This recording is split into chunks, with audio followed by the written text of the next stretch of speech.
Okay, today was week 7, and I promised a lot of things on week 7. So I said I'd do 3 miles today, and I said I would do 100 yards crawling on the football field. I do 25 yards backwards and 25 yards walking backwards. Crawling backwards 25 yards or walking backwards 25 yards. Well, it's not a good drum roll, but drum roll please. And I got 3 miles walking. At mile 11 I got a real bad cramp in my left calf, my right calf actually, and it was kind of painful, but I walked through it and I got to 3 miles, 12 laps around the track, and then I walked to the goalpost. And I think the crawling was like the worst thing I had to do ever in my entire life. It was hard. It was hard. It was really hard. But I got 120 yards on the football field. I went goalpost to goalpost. I was able to get up off the ground using the goalpost as my lever. And I got up and I walked back to the car. That was about 150 yards.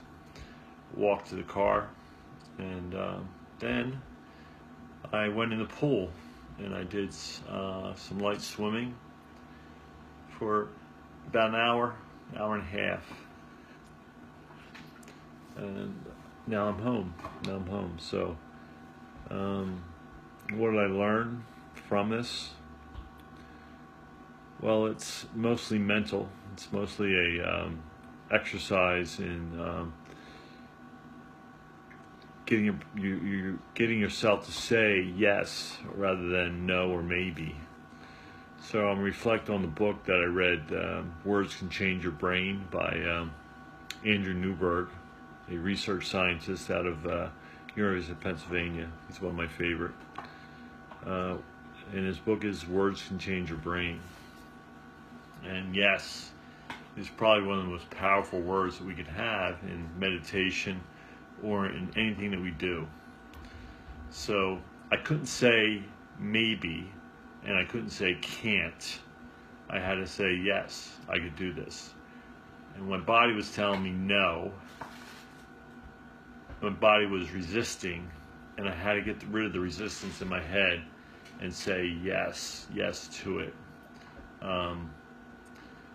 Coming back from stroke has been really hard on a daily basis, from not being able to button shirts to zippering and all the other functions that you have to do on a daily basis that you forget about because it's automatic.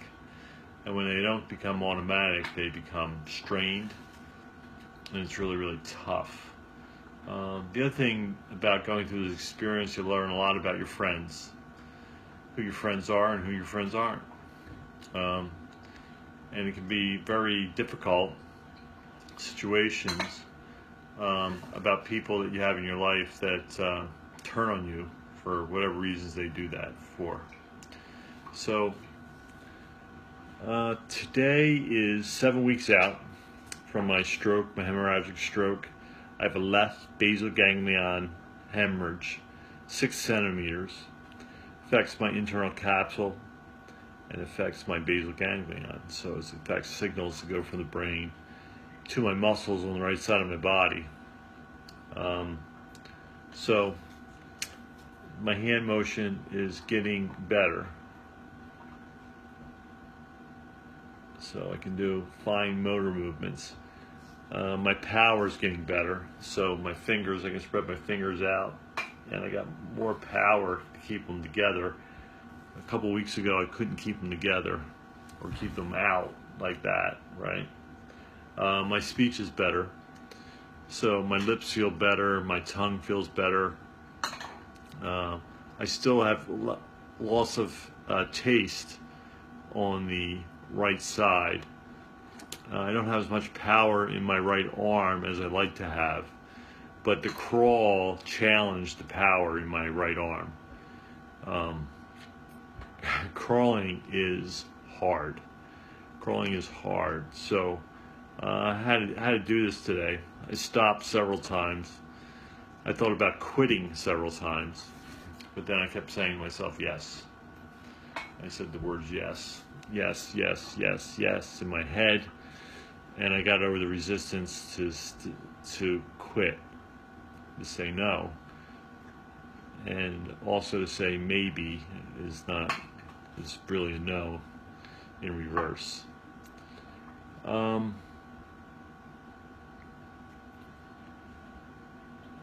I'm really proud of myself for being able to do this and to get over it. And every day's a new challenge, brings something different. Okay. The funny thing is my ball play, my wall ball play, and my bouncing basketballs and bouncing other balls, and using different size balls in play. I had a game of catch with my sister the other day. I used hurdles to go back and forth across hurdles to get my leg up a little higher, get my knee up to 90 degrees, and so forth. So I'm making this up as I go along. I'm using my experience and my knowledge to get me there. Today's workout is a dedication to one of the kids that I've worked with. His name is Ben Heidegren.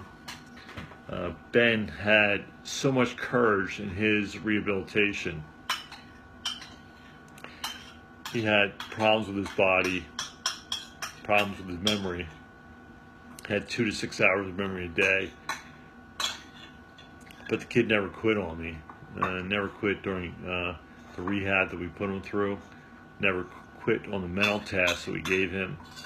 And Ben got married about 2 months ago. And probably one of the most proud moments I've ever had, being a clinician and a doctor and being a friend to a patient. So pretty amazing stuff. And so I'm going to dedicate it to him, because I saw him have courage so many times that it's an inspiration to be able to have those examples from being a doctor and a clinician. So I want to wish everybody the best, everybody that came through and helped me and still assists me in this. I want to send out a lot of love to everyone, and I hope everybody listens to this video and everyone becomes a little bit more knowledgeable about what it takes to overcome neurological issues, health issues, what it takes to have to overcome brain trauma, developmental disorders, autism, and so forth. Big shout out to Mike, Dr. Mike. I have such a trouble pronouncing his last name, so I want Mike to call me. Say it about 10 times. But Dr. Mike has a center up in New York. My next trip will be to Florida to see Dr. Ted Carrick, the father of functional neurology, an amazing, knowledgeable, competent functional neurologist who I started with in 1989. So I started educating myself in 1989 with Dr. Ted Carrick.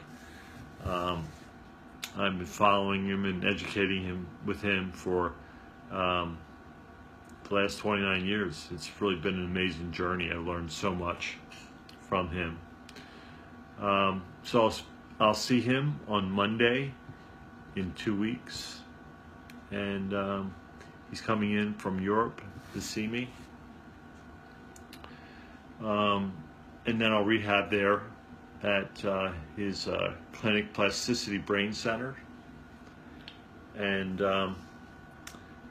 when I finish my rehab there, then I will be going back to New York to see Dr. Mike again at the CIIT Center in Plainview, New York. Dr. Carrick and the Plasticity Brain Center is in Orlando, Florida. So if anybody's interested in traveling to these centers to get over some chronic illnesses or an acute illness that's neurologically based or physiologically based, do so.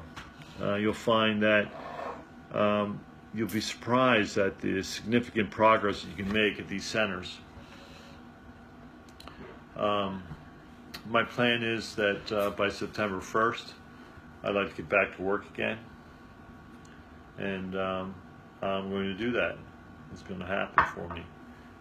So thanks for all your support. Everybody have a great day, and remember that love somebody today with all your heart, because it might be the last day that you have them. All right? Take care.